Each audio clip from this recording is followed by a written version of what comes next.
Lep pozdravček, z vami Silvija iz skupinice Tree of Life. Današnji video bom majčkeno drugačen. Odločila sem se, da vam tokrat ne pokažem menstrualne skodelice ali pa pralnega vložka, ampak da pač povem nekaj o eni moji anekdoti, ki se mi je zgodila lansko leto, ko smo šli na dopust.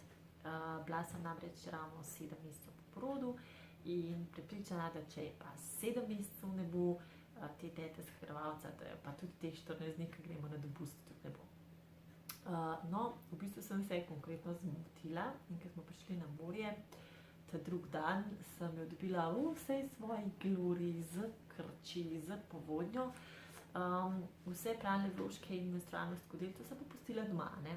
Tako da nisem imela s sabo čist nič. Skratka, šla sem v trgovino in si kupila tiste za enkratno uporabo, čim manjši paketek, zato da jih ne bom pol imela še 3 leta v omari, ker jih tako pa tako ne bom porabila.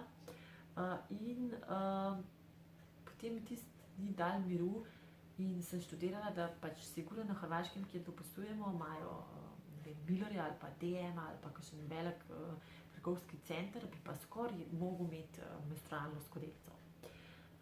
Skratka, kljub temu, da sem vedela, da gremo čez 2 dni domov, smo pretaknili vse drogerije, vse nakupovalne centre, praktično vse lekarne, vendar menstrualne skodelice, kadalač ni bilo tudi ene nikjer.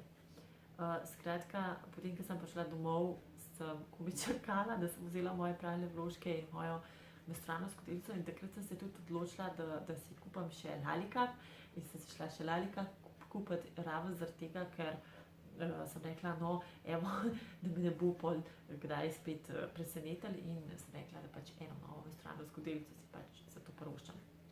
Skratka, od takrat naprej, vedno, kadar pakiram, tudi če sem na koncu cikla ali pa na sredi cikla ali pa kjerkoli, skratka, vzamem vedno s sabo tudi pralne vložke, ene 3 ščitnike, pa ene 2 taka malo močnejša za, če bi me slučajno presenetili, pa menstrualno skodelico. Tako da brez tega več ne gremo doma. Sicer pa saj same veste, pač teh anekdot z menstruacijami, takrat, kadar so najbolj nenapovedane, je siguren pri vsaki ženski vsaj kakšna. Tako da, če imate kakšno, lahko napišete spodaj v komentarje ali pa pod objavo skupinico Tree of Life, pa se dajmo skupaj malo nasmejati tem našim anekdotam. Ja, naslednjič zopet po starem, zopet menstrualne skodelice, zopet pralni vložki, zopet vaši predlogi za videe. Tako da, do takrat pa, čau!